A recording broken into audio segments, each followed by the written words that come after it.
जय श्री सीताराम हनुमान गाइस, कैसे हैं आप सब लोग। आई होप आप सब अच्छे हैं। मैं आ गई हूँ आप लोगों के लिए एक और नया व्लॉग लेकर। तो आज के व्लॉग की शुरुआत रोज़ की तरह हो रही है सुबह 4 बजे से। और आज मैं उठी हूँ, पतिदेव अभी सो रहे हैं क्योंकि उनकी थोड़ी आज तबीयत ठीक नहीं थी। तो मैंने बोला उनको सोने के लिए, मैंने कहा आप सो जाओ, लेट उठ जाना थोड़ा।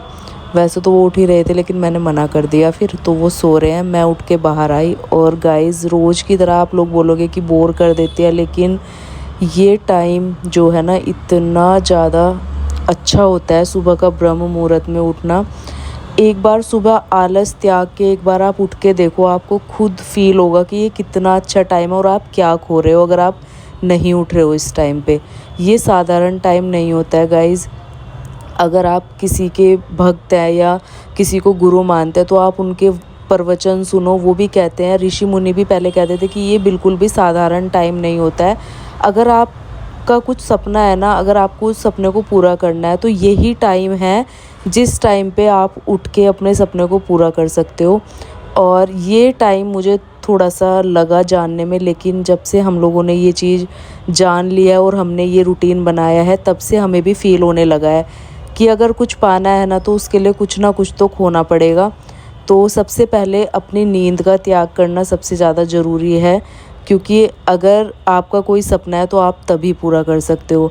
तो बस मैंने भी गाइज़ यही चीज़ ठानी हुई है कि मेरा सपना मैं पूरा करके रहूँगी और उसके लिए मुझे चाहे किसी भी चीज़ का त्याग करना पड़े। तो सबसे पहले तो मैंने अपनी नींद का त्याग मैं कर चुकी हूँ और उसके बाद मुझे बहुत सारी चीज़ें और बहुत सारे चेंजेस अपने अंदर देखने को मिले अपनी लाइफ के अंदर। और मेरा पार्टनर भी मेरा साथ देता है इस चीज़ में, तो हम दोनों को ही बहुत सारे अपनी लाइफ में चेंजेस देखने को मिले हैं जो कि बहुत पॉजिटिव हैं। तो अभी उठने के बाद फिर मैंने थोड़ा क्लीनिंग का काम करना शुरू कर दिया था, तो थोड़ी बहुत डस्टिंग करके मैं लगाने लग गई थी झाड़ू। तो झाड़ू लगाने के बाद सीधे बालकनी में आई और बालकनी में भी ना मैं सुबह सुबह पानी डाल देती हूँ पौधों में इसी टाइम पे। और उसके बाद मैं लगाने लगी पोछा, और वो वाला मैंने रूम बंद कर दिया है, उसमें पतिदेव सोए हुए हैं क्योंकि आज मैं उन्हें डिस्टर्ब नहीं कर सकती। तो मैंने रूम बंद कर दिया क्योंकि फिर बाद में बार बार ना आँखें खुलती रहती है। तो मैंने सोचा आज उनको अच्छे से रेस्ट करने दो, उस वाले रूम में मैं बाद में काम कर लूँगी जब वो उठ जाएंगे। तो फटाफट से मैंने हॉल में और पूरे घर में मैं पोछा लगा दूँगी इसी तरीके से, और जल्दी से काम निपटा के फिर जाऊँगी नहाने के लिए, ताकि मेरी जो पूजा है ना वो भी ब्रह्म मुहूर्त में हो जाए और अच्छे से मैं अपने पूजा पाठ और नाम जाप कर पाऊँ। और गाइज़ एक चीज़ और बताऊँ, जैसे आपने जल्दी उठना शुरू किया और आपने थोड़ा सा पूजा पाठ में अपना खुद ही ध्यान लगने लगता है। ऐसा नहीं है कि हमें कोई फोर्स करेगा कि नहीं पूजा करनी है, वो आपका खुद ही मन हो जाएगा। इस तरीके से जब आप इस मार्ग में जुड़ोगे ना, भक्ति के मार्ग में नाम जाप करोगे, तो अपने गुरुजी के प्रवचन सुनोगे जहाँ से भी आप जुड़े हुए हो। ऐसा नहीं है कि अगर मैं बता रही हूँ हम जहाँ से जुड़े हैं तो वहीं से है, जहाँ से भी आपका मन है, जिस भी भगवान को आप मानते हो उनका नाम जाप शुरू कर दो। नाम जाप से भी ना एकदम से जीवन परिवर्तन हो जाता है गाइज़, मैं सच बता रही हूँ ये बात रियल में। तो इसी चीज़ को करते करते ना हम ऐसे उसमें आ गए हैं, हमें यहाँ कोई फोर्स करने वाला नहीं है, कहने वाला नहीं है। मतलब ये है कि पतिदेव ऑफिस चले जाते हैं तो मुझे कोई टोकने वाला थोड़ी है कि नहीं जल्दी उठना है, ये करना है, वो करना है। भाई मेरा खुद का मन है तो मैं ये सब कर रही हूँ, मेरे ऊपर किसी का कोई प्रेशर कोई दबाव नहीं है। लेकिन अपने मन से जब चीज़ें आती है ना तभी आप कोई चीज़ कर सकते हो, किसी के फोर्स करने से आप कभी नहीं कर पाओगे। या फिर अगर आपका पार्टनर नहीं चाहता है तो ज़ोर ज़बरदस्ती से आप नहीं कर पाओगे। लेकिन ये चीज़ें ऐसी है, किसी को तंग मत करो, अगर आपका खुद का मन है तो आप शुरू करो। तो सारा काम निपटा के क्लीनिंग का मैं आ गई थी पतिदेव को उठाने के लिए, क्योंकि पूजा हम लोग साथ में करेंगे पतिदेव ने बोला था। तो इस वजह से मैं इनको उठाने के लिए आ गई हूँ। तो यहाँ मैं इनके साथ थोड़ी मस्ती करने लगी थी। मैंने कहा रोज़ आप मुझे उठाते हो, आज मैं उठाने आई हूँ तो कैसा लग रहा है। मैंने कहा मेरे गाइज़ को हेलो बोलो, तो इन्होंने हेलो किया और हंसने लगे। तो बस गाइज़ यही होता है हमारा, जो हमारी दिनचर्या है वो इसी तरीके से शुरुआत होती है। बहुत प्यारी सी दिनचर्या आप लोग देख ही रहे हो। और जो भी कमेंट करते हैं ना, मुझे इतना अच्छा लगता है जब वो हमारी दिनचर्या देख के उसमें से कुछ भी चीज़ें करके कमेंट कर देना। आपकी पूजा पाठ करना अच्छा लगता है, आप किस तरीके से काम मैनेज करते हो वो भी हमें देखने में अच्छा लगता है। तो मुझे मतलब ये लगता है कि हाँ मैं किसी ना किसी चीज़ में सफल हो रही हूँ या मैं किसी को कुछ सिखा रही हूँ, कुछ गलत नहीं कर रही। मेरी वीडियोज़ से ना कुछ मोटिवेशन ही जा रहा है। तो ये मुझे सबसे अच्छी बात लगती है। और जो नेगेटिव लोग हैं उनके लिए तो मैं कुछ कह ही नहीं रही, उनको तो आप चाहे जितना भी अच्छा कर लो तो नेगेटिव ही नज़र आएगा। ये उन लोगों के लिए है जो हर चीज़ में से पॉजिटिविटी ढूंढते हैं ना, ये मैं उनके लिए बता रही हूँ। तो बस यहाँ पर देखिए हम दोनों नहा के आ गए थे, थोड़ी सी तैयारी पूजा की करने लगे थे, मैंने करी और अब पतिदेव कर रहे हैं। मैंने करी लड्डू गोपाल की सेवा, तो मैंने लड्डू गोपाल का श्रृंगार और स्नान करा के बिठा दिया था। उसके बाद हम दोनों बैठ गए अपना पूजा पाठ करने के लिए। तो पूजा करते टाइम उसके सबसे लास्ट में हम लोग करते हैं अपना गुरु मंत्र माला जाप और नाम जाप। तो करीबन 1-1.5 घंटा हमें लग जाता है पूरा पूजा करने में ना, सुबह का। तो ये होता है। उसके बाद मैंने कपड़े मशीन लगा दी थी उठते ही, तो यहाँ पर कपड़े भी सूख गए थे। तो मैं आ गई थी कपड़े सुखाने के लिए फटाफट से, क्योंकि आजकल ना मौसम का कुछ पता नहीं है, कब बारिश हो जाए और कब धूप निकल जाए। धूप तो अभी बहुत कम निकल रही है, तो इस वजह से फटाफट कपड़े सुखा के आई। और आज नाश्ता भी मैं बहुत टेस्टी सा बनाने वाली हूँ गाइस, बहुत ही ज़्यादा टेस्टी। काफ़ी दिन हो गए बनाए हुए, तो आज मैंने तैयारी कर दी इडली सांभर बनाने की। तो यहाँ पर तैयारी हो गई थी, सारी सब्जियाँ मैंने कट करके रख दी, दाल सोख करके रखी है, सारा सामान निकाल के रख लिया। और अब मैं फटाफट से तैयारी करूँगी इडली सांभर बनाने की। मुझे तो अच्छा लगता है ये नाश्ता, किस किस को अच्छा लगता है मुझे बताना कमेंट करके। और बहुत हेल्दी भी होता है गाइस, क्योंकि सांभर बनाते हो ना उसमें इतनी सारी सब्जियां होती है, बहुत ज़्यादा प्रोटीन मिलता है, जिससे बहुत ज़्यादा हेल्दी होता है। तो इस तरीके की चीज़ें ना खाते रहना चाहिए और मन भी थोड़ा सा अलग हो जाता है। उसके बाद मैंने सांभर उबलने के लिए रख दिया था और यहाँ मैं साथ साथ इडली की तैयारी करूँगी। इसी के साथ पतिदेव के एक फ्रेंड भी आ गए थे, तो उनके लिए भी मैं तैयारी करूँगी। तो बस यहाँ पर जो है इडली का स्टैंड मैंने निकाल लिया था और बैटर मैंने पहले ही रेडी करके रख लिया था। यहाँ मैं सूजी की इडली बना रही हूँ। सूजी को मैंने थोड़ा सोक करके रखा, उसमें मैंने लास्ट में, जब आप इडली बनाने वाले होते हो ना, पहले डाल के नहीं रखना है इनो, इनो सबसे एंड में ऐड करना है और उसको एक ही डायरेक्शन में घुमा के और फिर इडली स्टैंड में फिल करते जाना है तेल या घी लगा के, क्योंकि इडली फिर चिपक जाती है। तो ये सारा करके मैंने इडली फिल कर ली थी। एक साइड भगोना रख दिया था, पानी गर्म कर दिया था उसमें और उसमें स्टैंड रख दिया, उसके ऊपर से उसको ढक दिया। अब हमारी 10-15 मिनट में इडली बन के रेडी हो जाएगी। तब तक मैं यहाँ पर सांभर में तड़का लगाऊंगी। तो यहाँ पर मैंने ऑयल गर्म किया, टमाटर कटे हुए डाल दिए थे उसके अंदर।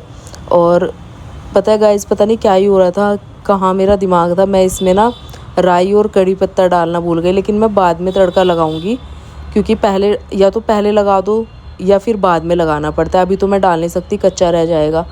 तो यहाँ पर अभी मैं सारे मसाले वगैरह डाल दूँगी और इसमें सांभर मसाला भी ऐड करूँगी, जिससे कि सांभर का अच्छा टेस्ट आएगा।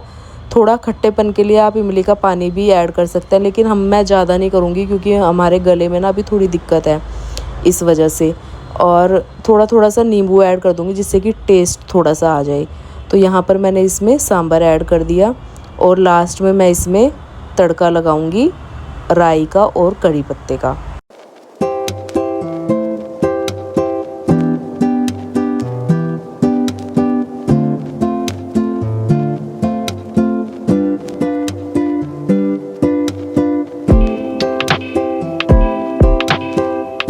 तो यहाँ पर देखिए गाइस, हमारे जो है इडली सांभर बन के रेडी है। तो देखने में तो अच्छे ही लग रहे थे, अब देखते हैं खाने में कैसे लगेंगे। तो इन्होंने एक प्लेट अपने फ्रेंड को दे दी, दूसरी प्लेट मैंने इनके लिए रेडी कर दी थी। मैंने कहा आप भी लो। उसके बाद जो झमाझम बारिश आई है ना गाइस, अभी मैं आप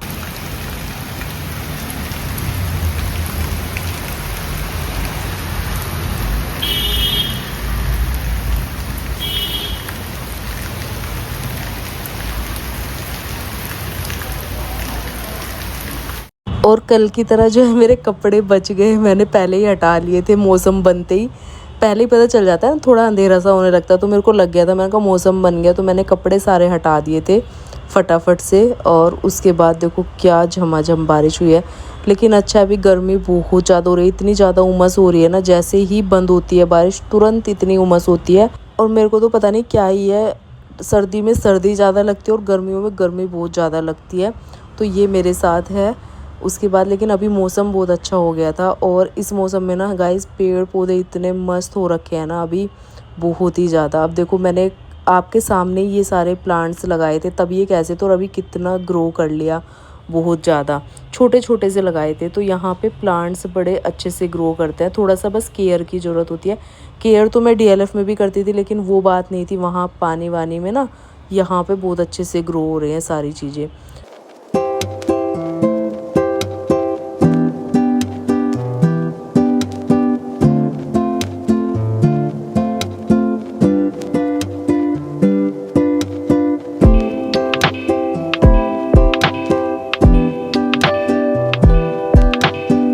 तो गाइज़ अब हो गया था योगा का टाइम, इवनिंग टाइम से मैं ये व्लॉग कंटिन्यू कर रही हूँ और आज पूरा दिन हो गया, बारिश हो रही है, फिर मैंने दिन में कुछ शूट नहीं किया। अब सीधे मैं योगा कर रही हूँ तो तब मैंने शूट किया। पतिदेव भी लगे हुए थे, हम दोनों इस टाइम पे डेली का है हमारा।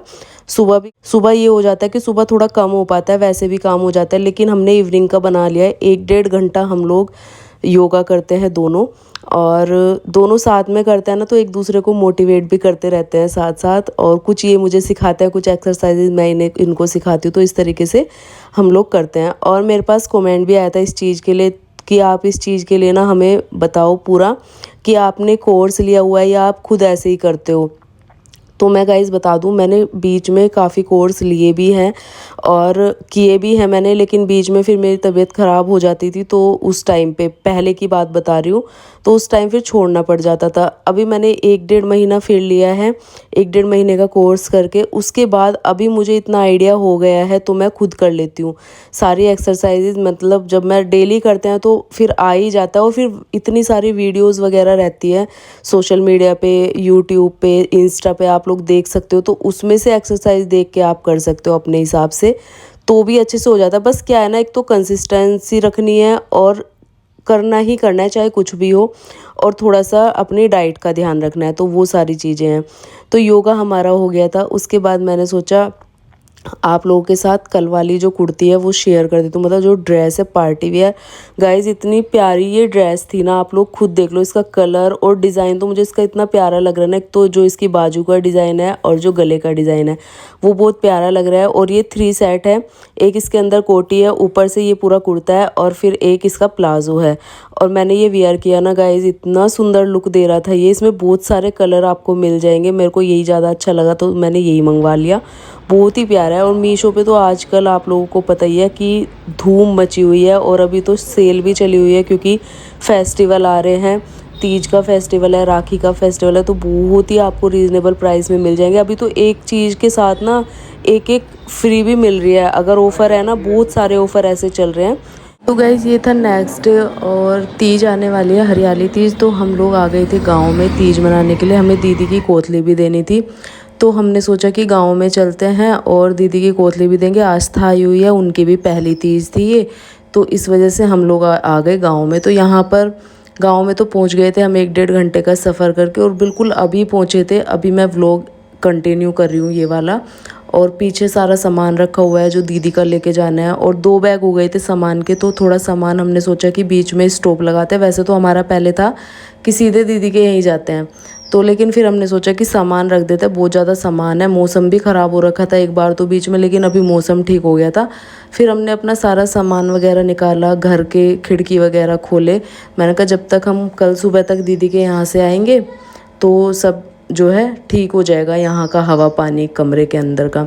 तो बाहर का मौसम देखो कितना गजब होता है गाइज़, गाँव में आते हैं ना मौसम एकदम चेंज हो जाता है, एकदम बढ़िया वाला। तो बस यहाँ हम निकल लिए थे, फिर थोड़ी देर रेस्ट करके दीदी के घर। और मैंने चेंज नहीं किया था, पहले तो मैं सोच रही थी चेंज कर लेती हूँ, लेकिन फिर मैंने नहीं किया। तो हम लोग पहुँच गए थे बहुत ज़्यादा नज़दीक दीदी के घर के, और इतना बढ़िया मौसम, और पतिदेव के साथ बाइक पे तो क्या ही मज़ा आता है गाइज़, क्या ही बताऊँ, बहुत अच्छा लग रहा था इस वाले मौसम में।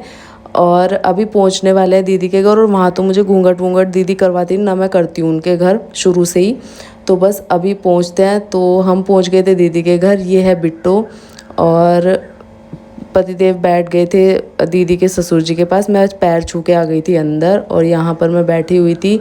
तो दीदी का अभी घर नया बना है, कुछ अभी चीज़ें रह रही हैं, कुछ होने वाली है, मतलब अभी ऐसे ही चल रहा है उनका। और अकेली वो काम करने वाली है, खेत का भी है, फिर घर का भी इतना हो जाता है, भैंस वैंस भी रखती है, तो बहुत काम हो जाता है। अब उनकी बेटी की भी शादी हो गई है, और पीछे बैठे हैं लड्डू गोपाल गाइज, तो उनसे भी मिलवा देती हूँ। उसके बाद यहाँ सामान मैंने खोल दिया था दीदी का, जो हम लेकर गए थे उनकी कोतली के लिए। और दीदी के काफ़ी दिनों बाद हम शुरू कर रहे हैं। ये स्टोरी मैं आपको बताऊंगी आने वाले टाइम में क्यों ये वाली कोतली नहीं जाती थी, मेरी भी नहीं आती थी मेरे घर से। तो ये मैंने शुरू कर दी तीज की कोतली दीदी की। और यहाँ पर मैं सारा सामान ले आई थी तो दीदी ने कहा खोल के रख दे, क्योंकि वहाँ पर होता है ना गांव में दिखाने विखाने के लिए, तो वैसे। और यहाँ देखो मीठा वीठा सब ले आए थे हम लोग, क्योंकि गांव में बांटना वाटना होता है। शहरों में तो ये सब चीज़ें बहुत कम चलती है, जिसमें एक दो घर में जान पहचान होती है बस दे दिया। लेकिन गाँव में ये सारी चीज़ें ना बहुत ज़्यादा होती है। और दीदी बोल रही थी इतना सब लाने की क्या जरूरत है, क्योंकि मैं एक साड़ी और एक सूट ले गई थी। दीदी बोल रही एक ही ले आए थे। मैंने कहा कोई बात नहीं दीदी, ये तो चलता ही है। उसके बाद दीदी ले गई मुझे चूड़ी पहनाने के लिए, कह रही चल तेरे को चूड़ी पहना के लाती हूँ। तो उनके घर के पास ही थी शॉप, तो वो मुझे वहाँ ले गए। इतनी प्यारी प्यारी चूड़ियाँ आज के टाइम में आती है। और गाइज़ आपको एक बात बता दूँ, शहरों में इतनी महंगी महंगी चूड़ियाँ है ना, वहाँ पे इतने सस्ते में मिल रही हैं बहुत ज़्यादा। और आजकल ये वाली तो बहुत ज़्यादा चल ही रही है, आपको पता है। फिर दीदी ने मेरे लिए भी ली, अपने लिए भी ली, अपनी बेटी के लिए भी ली, मतलब सबके लिए हमने चूड़ी ली। और ये सब करके हम आ गए घर। और उसके बाद हो गया था शाम का पूजा का टाइम। तो मैंने और पतिदेव ने करी अपनी पूजा, और यहाँ हमारी पूजा हो चुकी थी। उसके बाद दीदी ने बना दिया रात का डिनर। और डिनर में हमने बिल्कुल सिंपल रखवाया था। वो तो बोल रही थी कि कुछ और बनाती हूँ, मैंने कहा नहीं सिंपल, हम तो घी के साथ और चटनी के साथ रोटी खाएंगे। फिर उन्होंने दाल भी बना दी ज़बरदस्ती, हम तो मना ही कर रहे थे, क्योंकि गाँव के खाने में ना खाली चटनी घी और छाछ वगैरह मिल जाए ना गाइस, यही बहुत बढ़िया हो जाता है। मतलब हमें तो चाहे 10 दिन तक सब्ज़ी ना दो, हमें बहुत बढ़िया लगता है। तो आज के डिनर में तो मज़ा ही आ गया। उसके बाद रात को हमने जो है खाना पीना खाने के बाद हमने सोचा था कि रात को बैठ के आराम से मेहंदी लगाएंगे तीज की, क्योंकि कल है तीज। हम पहले दिन आ गए थे दीदी के घर। और यहाँ पर मैंने फिर पहले अपने मेहंदी लगाई एक हाथ पे जैसी भी लगी। और फिर मैंने जो है रात को हमने गपशप किए खूब, बैठे बैठे मेहंदी लगाई। फिर मैंने दीदी को भी मेहंदी लगाई। इधर पतिदेव लेटे हुए थे, परम बैठा हुआ था दीदी का बेटा। तो हम सब ने खूब बातें करी, खूब मस्ती करी। और मेहंदी लगाने के बाद कल का त्यौहार मनाएंगे। कल तो वापस भी जाना है, क्योंकि आस्था की भी तीज आने वाली है, उनकी पहली तीज है। तो ससुराल से कोतली आएगी और फिर इधर से भी जाएगी, तो उनके भी मेहमान आने वाले हैं। तो कल हमें जाना है सुबह जल्दी। तो आज हमने इसलिए दीदी को टाइम दे दिया, इनकी भी कोतली दे दी। ये दीदी के बेटे, ये मेरे पतिदेव, और मेरी मेहंदी देखो कितनी प्यारी लगी है। तो यहाँ पर हमारा ये हो गया आज का प्यारा सा फैमिली व्लॉग। तो गाइज़ इसी तरीके से रहना चाहिए, एक दूसरे का मान सम्मान होना चाहिए। बाकी तो सब चीज़ें चलती है दुनिया में, तो बस अपना परिवार बना रहे, अपनी खुशियाँ बनी रहे, हमें फालतू चीज़ों से है ही क्या। तो ये सारी चीज़ें अपनी, सबसे बड़ी बात है अपनी नीयत साफ रहे, किसी के मन में कुछ भी हो। और गाइज़ आपने ये तो सुना ही होगा कि अपने तो अपने होते हैं। तो गाइज़ अपने ही अपने होते हैं बस, और जिनसे आपका दिल मिला और जो दिल से आपको माने वो, बाकी तो सब खराब बेकार ही है। किसी पे ज़्यादा विश्वास भी मत करो, क्योंकि अपना बना के डसने वाले बहुत हैं इधर उधर। तो हमेशा मैं आपको यही चीज़ें समझाती हूँ, अपनी चारों तरफ की आंखें खुली रखनी चाहिए। कैसा लगा आज का व्लॉग आप लोगों को?